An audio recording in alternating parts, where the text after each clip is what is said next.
பூக்கள் பூக்கும் தருணம் நிறைய போச்சு. 2 லைன் கேட்கலாமா?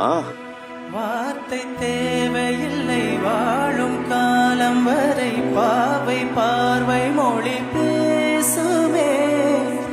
நேற்று தேவையில்லை நாளை தேவையில்லை இன்று இந்த நொடி போதுமே.